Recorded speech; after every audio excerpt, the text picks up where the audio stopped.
In this video, I'm going to get the Platinum Trophy on the Expanse Telltale series. Now, I've been craving to play a Telltale game for a few years now. Like, I was very upset when the Telltale company went bankrupt all those years ago, and Telltale games were one of my favourite games that I used to play back when I was about 13, 14. So once I saw that there was another Telltale game being The Expanse, I knew that I wanted to get it and platinum it. And even though I don't know much about this game and much about like what The Expanse is, I still didn't really care because I just wanted to play a Telltale game.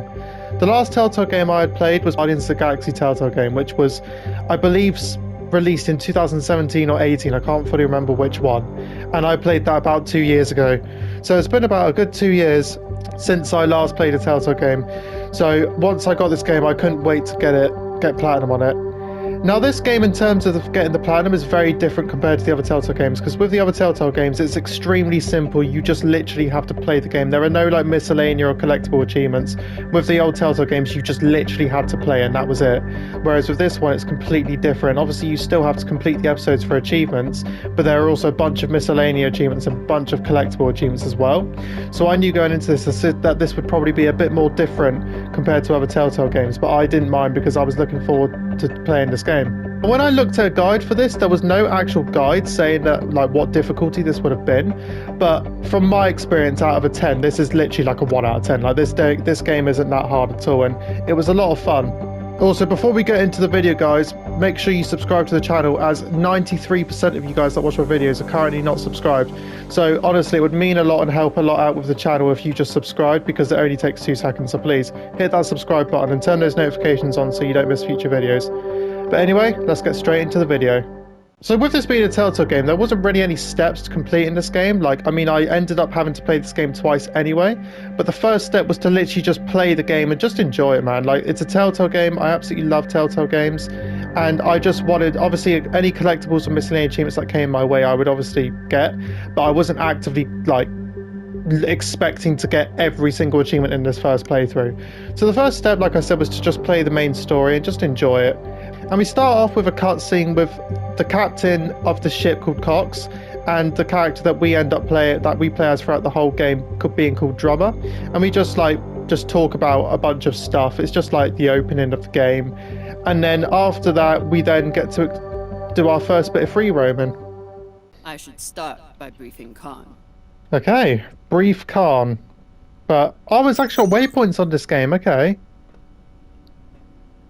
I know that there are collectibles on this game as well. I don't know how many. If you're lost, press the right stick to ping a directional marker. Okay. Alright, so I don't know how many there are, but the new coordinates. I know that there are like a certain amount of collectibles in every episode. Now, I'm not going to use a guide, because if I do use a guide, in my opinion, I do feel like I will just be spoiling the game for myself. And I feel like with choice games and Telltale games, the last thing I want to do is spoil the game for myself when I'm first playing it. Like, I feel like these types of games, it's definitely best to go in blind.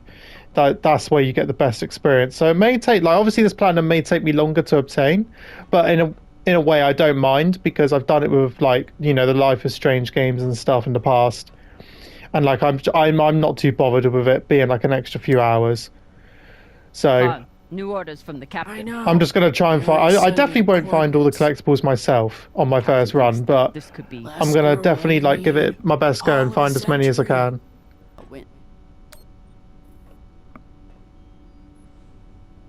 Fruit in the belt is never fancy. That looks disgusting. But my stomach still turns when I look at this mush. Yeah, I was going to say, that looks like vomit. Or like flipping zombie brains or something. That's disgusting. Kibble. Ugh. So I just continued exploring around the ship and trying to find collectibles, and at this point we ran into every single character in the game that would like be our ally throughout the game. And then after that we ran into our first mission, which was to get like supplies for this ship. And about 20-25 minutes into the story, we ran into our first big decision with one of the characters getting their leg stuck in between these 2 boxes. And the person who was talking to us was saying that he could die from lack of oxygen if he can't get out. And the only way to get the supplies would be to cut his leg off. So me being in a pressurizing situation and almost panicking and not really knowing what to do, I naturally just picked to cut his leg off, as I thought it would not only save his life, but it would also get us our supplies. But not knowing this at the time, but this would actually impact the big achievement that I needed later on, which was to keep all crew members alive. But obviously, not knowing this at the time, I didn't think too much of it. But obviously, I felt like I made the bit of the wrong decision cutting his leg off. And it turns out I kind of would, in terms of keeping everyone alive. But after that, I just continued. We ended up getting the supplies we needed.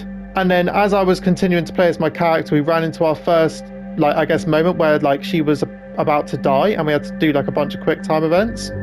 And she said that the captain, who was named Cox, was the one who tried to kill her. So she came back to the ship, and then it began with this like massive argument where like she was confronting him and being like, you tried to kill me, and he pointed his gun at her and was like being very defensive, to the point where like this man called Virgil, who was the medic of the team, tried to grab the gun off him, but then accidentally shot the Khan, who was the pilot.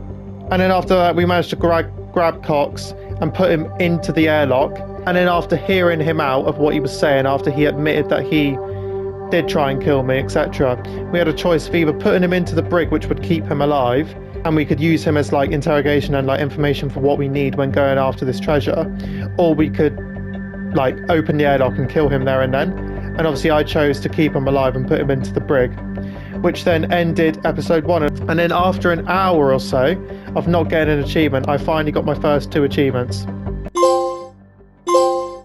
And then it was on to episode 2, where the episode started off as our character ended up being the captain, as obviously the other captain was not trustworthy and ended up being chucked into the brig. So we ended up being the captain for the rest of the game. And then it just started off with another mission, which was similar to the first episode, where we just went out, collected some more stuff. And during this, I was looking for some collectibles, and I found this collectible which was these like mushrooms. And this would actually come later on with an achievement to give to Virgil, these mushrooms. So I would get that achievement later on in the video. But I just continued through this mission, and then towards the end of this mission, we ran into some laser beams, which we had to avoid. And then once avoiding those laser beams, Maya ended up helping us out when there was like this big ship trying to attack us. And after helping us out, we ran back into the airlock and we had to hold on. And as we held on, there was a little bit of a romantic connection between the two, as they were holding hands. And then once they became safe, they clunked helmets, as Maya likes to say. And then after that, I just continued to look around the ship, and then I went to Virgil, which there was an option to give him the mushrooms. And once given him the mushrooms, I got this achievement for it. Ah, spore taste. Give Virgil the mushroom powder. Okay, nice one. And then a couple minutes after that, I went down to the cargo bay where we saw Maya, and I got another achievement, which was to listen to her music with her. Oh, another achievement, Martian music. Listen to Maya's music. And then after that, I spoke to her, and she was coming on to me. She was talking a little bit dirty, if I do say so myself. Either way, someone will definitely be getting slammed against a wall. Oh, dirty. Oh, I like it. So yeah, she actually invited us to basically join her in her room, and I was trying to find a way to actually join her in her room, because I knew that if there was a point of like choosing whether to go in her room or not to go in her room, I was going to go in her room. That's what I'm saying. But anyway, after that, I went into this room where I went onto this computer and I found out about Virgil's past, and that gave me another achievement, which was to find out about his past. Oh, another achievement, Thorsten Mayer.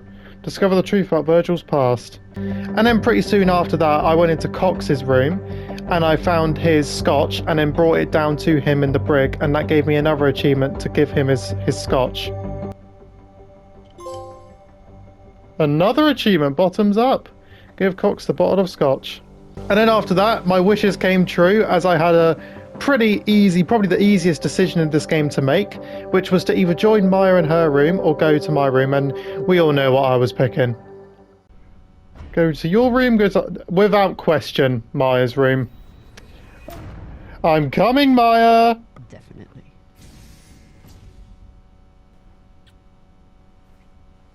Aww. Aww. And then after that beautiful session with Maya, I got my achievement for completing episode 2, as well as finding all the data logs as well. And after that, it was on to episode 3, and I just continued through the last 3 episodes, and the episode 3 still felt like not as long as the other 2 episodes, but it still felt shorter. And then episode 4 and 5 for some reason were ridiculously short. I don't know why, but during some of my decisions, I caused a couple deaths, which I wasn't very happy about. But I just went through the last 3 episodes, getting these achievements along the way. And then after completing episode 5, I found that this game was a little bit underwhelming, only because I had such high standards for like how the other Telltale games were. And I felt like in terms of a gameplay wise, I mean, I'll say it more in my review later, but long story short, I felt this was a little bit underwhelming, but I think the story was absolutely amazing. But now it was on to get the rest of the collectibles that I haven't gotten, which was the scavenge items, which a lot of them I had not found, as well as get all the data logs in episode 4. So that's exactly what I did. I started a new game, and I also followed this guide, and if I chose certain choices in a certain order, then I would be able to keep all crewmates alive. So I was able to get all of these achievements in one playthrough, which was very lucky. So I got all of these collectible achievements, as well as all of these miscellaneous trophies that are also popping up on the screen right now. And then pretty soon after, I was on the final episode, and this episode is by far the shortest, so it wasn't going to take me that long at all to get this platinum. And also, guys, just warning you now that if you don't want to see like major spoilers in this game and you would like want to play this game for yourself, then I highly recommend you skip to the number that's on the screen right now, as from this point on to that point it's going to be pretty much spoiler heavy. So again, if you don't want to see major spoilers, then skip to this number on the screen, but if you don't mind, then obviously feel free to stick around. Alright guys, here we are. So I'm on the final episode now, as you guys can see. It hasn't taken me that long as expected. Like, the episode's been very quick, and this is by far, weirdly, the quickest episode out of all 5. I don't know why, but it's the quickest episode out of all 5. And I only need 4 more achievements, 5 more if you want to include the platinum. And all of the 4 achievements that I need, well, I should be able to get in this last episode. With the guide that I'm following, so I should be able to get this platinum relatively easily. And finding all the collectibles has been super simple as well, because my stupid ass didn't realise that all of it would carry over. So I obviously like made sure to find everything again. But yeah, I've got a lot of missing achievements and the collectibles, as you guys would have seen, and now I've just got to complete this final episode. And one of the things I've got to do here is actually spare this guy here, so that's exactly what I'm going to do. Fight back! Fight back! Let's take him out.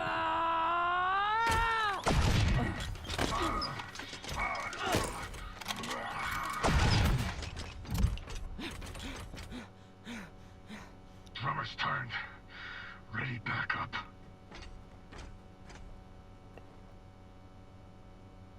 Anderson Station. That face, sorry. That's actually really funny. Do you? You were at Anderson fucking Station! Grr. You were a soldier in the greatest massacre in the history of the belt, and you hid it from me! Gah! Grr. One reason I shouldn't leave you here to fend for yourself! So after our character pulling those, well, you would like to think angry faces, but that was just hilarious to me.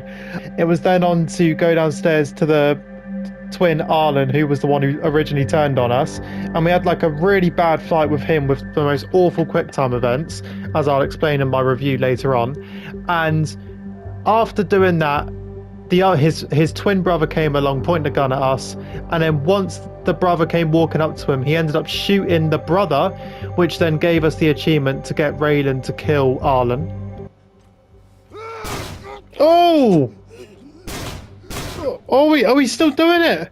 Constant! I should get the achievement then.